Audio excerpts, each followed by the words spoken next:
So, good morning. Today I took out the ABS control unit because I'm still having an issue even though I cleaned up my sensors. And the fault was as follows, is that even when the wheels were not rotating, I could hear that this unit was turning on the pump in the ABS regulation unit, which is where your brake lines go through. So when the car was stopped, the pump would come on, and that is not normal. So we have 100 microfarad, 35 or 50, we have 35 volts in here, and a 10 microfarad, 35 or 50 volts in here, and a 6.8 microfarad, 35 volts tantalum capacitor. And the ones which was mostly affected, which is gone, is for one is the electrolytics have fallen apart, which came out of here. This is these here. And you can see their bottom pieces have fallen out, these spacers. So the worst one was the 100 microfarad. This one here had a high ESR and it has only 68 microfarads left. That is the culprit. Then the 10 microfarad came out with a high ESR and about 9.2 microfarad, which is not too bad, but it is suspect.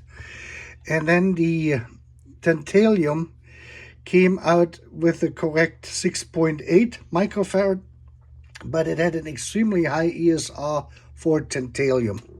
So what I did is I put a 10 microfarad 35 volt tantalum in here because I had that on hand.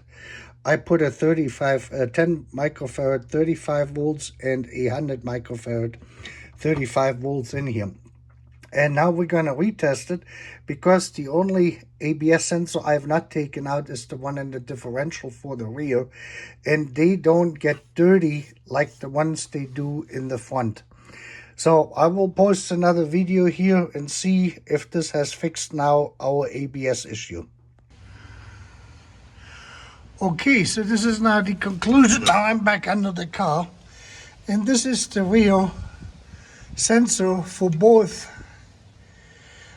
wheels on the back, and we can see A, it is dripping because I got the car up, and B, it is clogged up. What is a bigger issue is this here.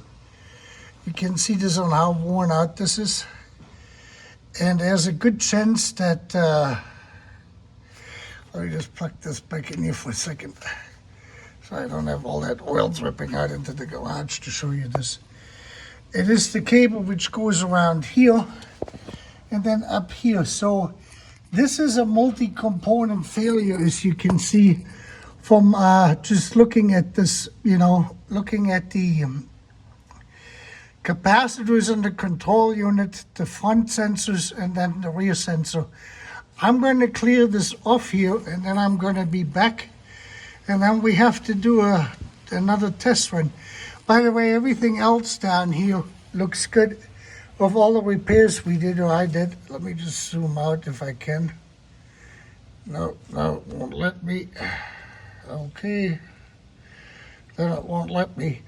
Well, anyway, this is the fuel system here. Brake stuff looks good. Boots look good on this side. The reservoir is still good. It's all in a good condition. Everything else looks pretty good. Brake pads are good. The only issue down here is the rear wheel ABS sensor. It's a little bit dirty, but nothing to worry about it. And the other side looks good too. The boots have not come loose here or broken fully up, so we're good for a while here. Otherwise, the whole hose system, everything we did is good. The only thing what needs some attention eventually is the arm here for the hydraulic system. That needs to be a little bit lubricated, and that is starting to break out, so I got to put a new arm in here. Otherwise, we're good here. Let me get to work on the ABS sensor here, and we will see what we got.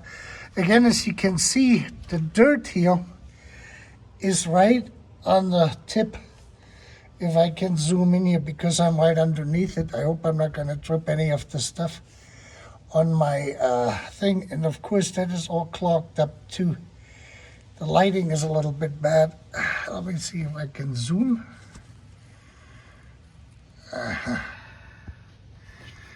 me see if we can zoom into this thing here. You can get an idea. I don't think there was any metal on there, but there could be. So I'm going to clean it up and see how it looks. Okay. Okay, so let me see if I have zoomed in or not.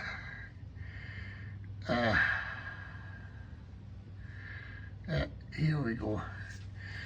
Now we can see the thing. Yeah, it looks clear. It doesn't have a gap like the other one had.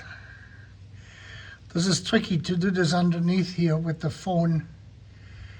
And it looks okay, so the culprit is most likely gonna be the wiring, that this all broke down, which means I have to find a new one.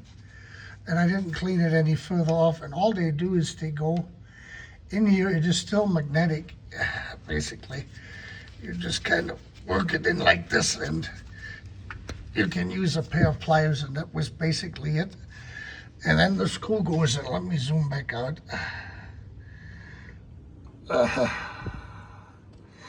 So now we're back out here. So let me clean this off and close it up, and then we're gonna go for test ride. You can see this here, the whole insulation went out. There's no blank wiring, but this of course is not good.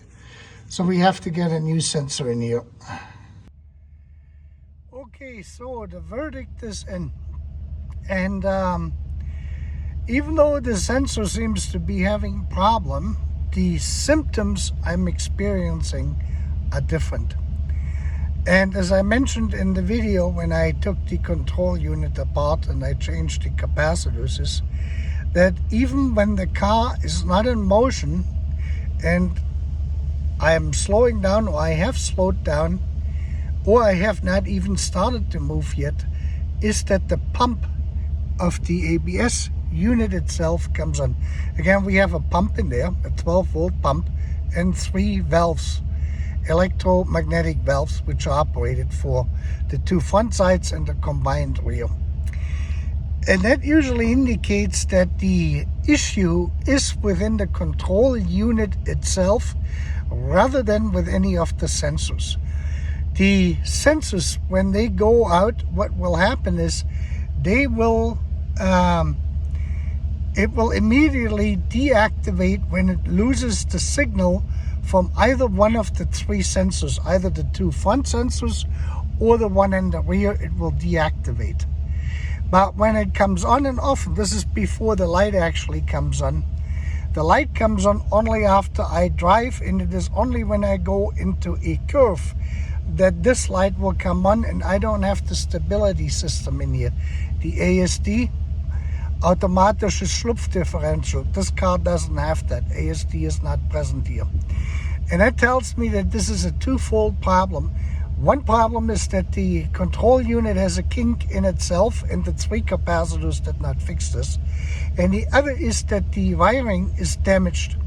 And as soon as you go in a curve and the car goes a little bit left or right, the strain on that little cable is enough, and that's when this light comes on. And that would be typical if the signal from either one of the sensors while the car is in motion will immediately shut down the unit, and you go over to regular braking, like non-ABS braking.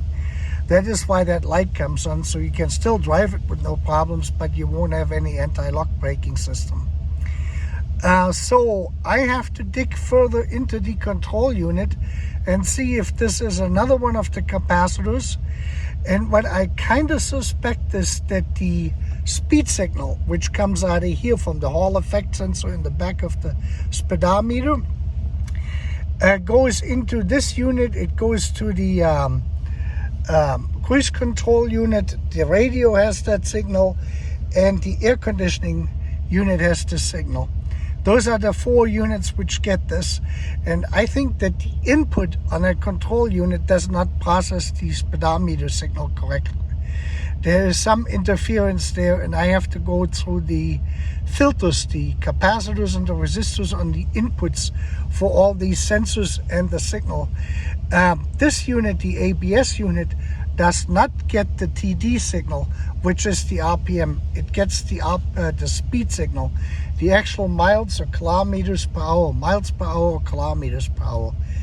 And when the thing, like I said, goes erratic, that means it is either one of the two microcontrollers in there going out, or it is simply the input filters which are going bad, which are foil capacitors, which also can dry out.